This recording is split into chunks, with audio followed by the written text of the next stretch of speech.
नमस्कार, मैं हूं नीलू। इस वक्त बड़ी खबर सामने आ रही है। बताया ये जा रहा है कि पुतिन ने इजराइल और अमेरिका दोनों से बातचीत की है। अब ये बातचीत ईरान को लेकर है।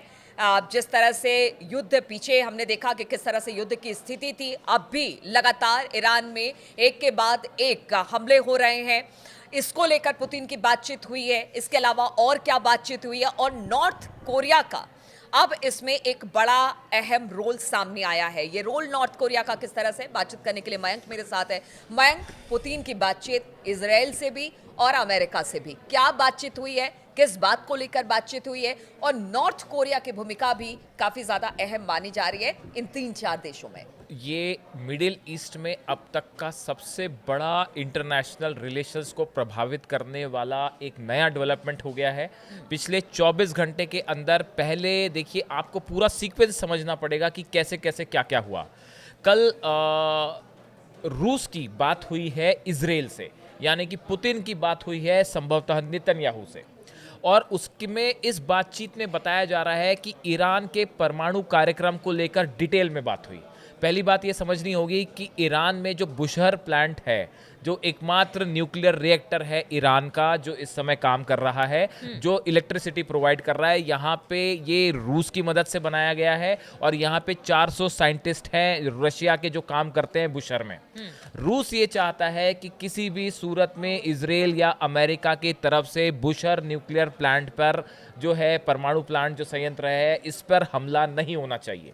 रूस की तरफ से साफ कह दिया गया है। अब देखिए, हमने जंग में देखा था कि रूस की तरफ से उतनी मदद नहीं की गई ईरान की। ऐसा हमारे कई दर्शकों की भी राय थी, जिन्होंने ये एक्सपर्ट भी बता रहे थे, एक्सपर्ट्स भी कह रहे थे कि जितनी मदद करनी चाहिए थी शायद उतनी पुतिन ने मदद नहीं की ईरान की, ऐसे आरोप लग रहे थे। लेकिन अब बताया जा रहा है कि पुतिन ने थोड़ा खुलकर ईरान का समर्थन करना शुरू कर दिया है। इसकी बड़ी वजह है, देखिए, ईरान एक ऐसी लोकेशन पर है जहां पे अगर ईरान को कोई नुकसान होता है तो ये पूरे एरिया में रूस के प्रभाव को भी कम करेगा। और जिस तरह से बुशहर प्लांट को लेकर बात है, कल एक बड़ी खबर आई कि बुशहर में एक बड़ा धमाका हुआ। बताया जाता है कि वहाँ पे एक अपार्टमेंट में आग लग गई, उसके बाद एंटी एयरक्राफ्ट गन से फायरिंग की भी खबरें आई।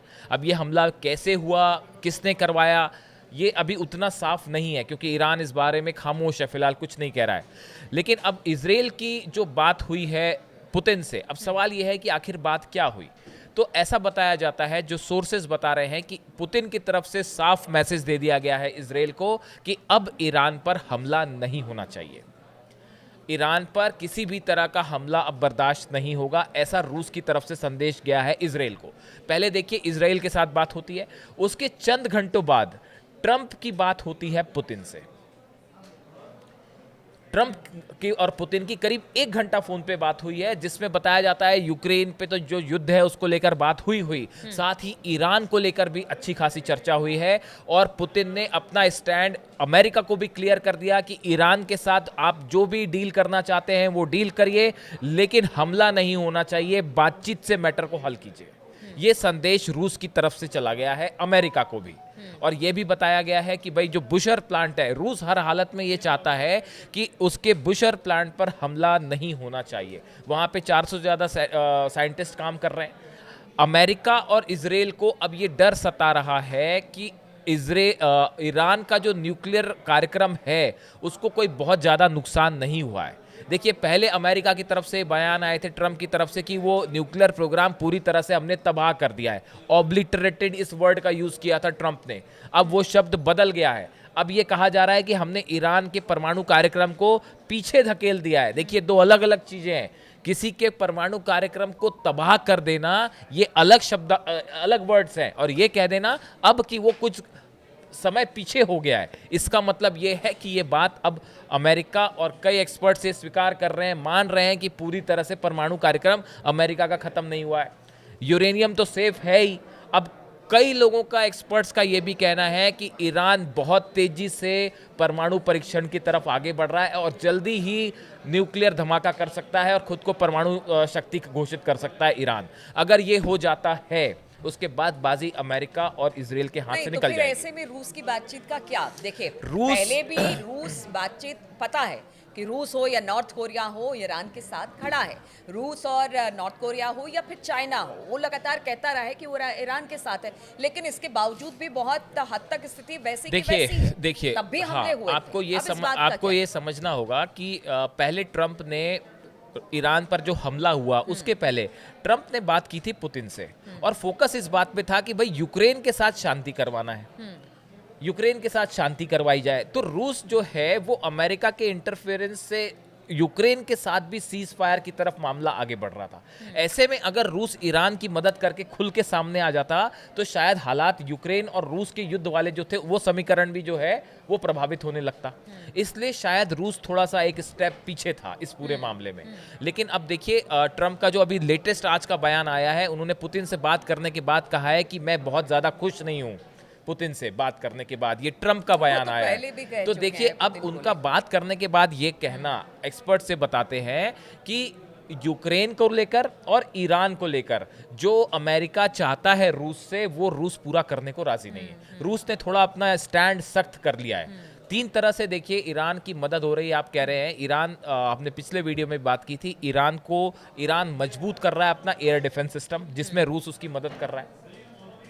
फाइटर जेट्स चाइना से ऑर्डर कर दिए हैं, चाइना उसकी मदद करने के लिए खड़ा हुआ है। और इसके साथ ही एक बहुत बड़ी खबर जो आपने सवाल किया था शुरू में, नॉर्थ कोरिया, बताया जा रहा है नॉर्थ कोरिया ने रूस की मदद के लिए 30,000 सैनिक भेज दिए हैं। अब ये सैनिक रूस तो जा ही रहे हैं, जो यूक्रेन के खिलाफ जो है युद्ध करने में रूस की मदद करेंगे। कुछ एक्सपर्ट्स का ये भी कहना है कि किम जोंग उन ने ये भी तय कर लिया है कि भाई मैं अब ईरान की भी खुल के मदद करूंगा।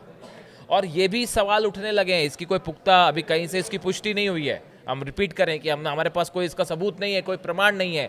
अभी एक्सपर्ट्स अपने ओपिनियन दे रहे हैं इंटरनेशनल रिलेशंस को लेके कि जल्दी ही किम जोंग, कई बार ऐसे हालात बनते हैं बिल्कुल, जिसके बाद इस तरह के कयास लगाए कि जाते हैं। अगर अब ईरान में हालात बिगड़े तो हो सकता है कि नॉर्थ कोरिया जो है अपने सैनिक मदद के लिए सीधा ईरान को भेज दे।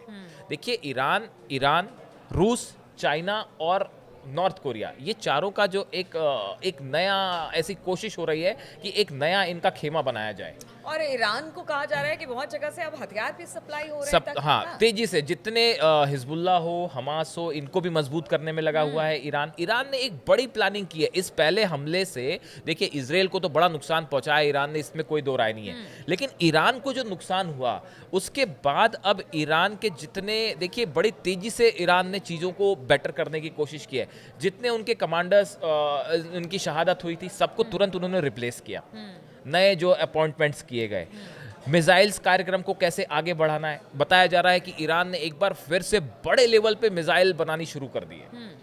ये भी एक जंग की तैयारी की तरफ आगे बढ़ रहा है। हमने पिछले वीडियो में बात की कि हॉर्मुज की खाड़ी में वॉरशिप्स भेज दिए गए हैं, वहां पे सी माइंस बिछा दी गई हैं। तो ईरान अपने आप को सुरक्षित करने के लिए तेजी से काम कर रहा है, साथ ही इजराइल पर कैसे हमला करना है उसके लिए तेजी से काम कर रहा है। रडार सिस्टम मजबूत करने में चाइना और रशिया की मदद ले रहा है, फाइटर जेट्स में चाइना की मदद ली जा रही है, और नॉर्थ कोरिया से भी बताया जा रहा है कि न्यूक्लियर साइंटिस्ट और डेवलपमेंट के लेवल पे नॉर्थ कोरिया भी मदद कर रहा है। तो ये पूरे मिडिल ईस्ट में एक नया समीकरण बन के, स्ट्रेटेजिक एक ग्रुप बन के सामने आ रहा है, जो अब पीछे के मुकाबले और ज्यादा मजबूती से खड़ा हुआ है। और ये तय होने की कोशिश हो रही है कि भाई इस पूरे युद्ध में जो कि जंग होनी तय है फिर से। देखिए ईरान अपना परमाणु कार्यक्रम नहीं रोकेगा, इसमें तो कोई दो राय ही नहीं है।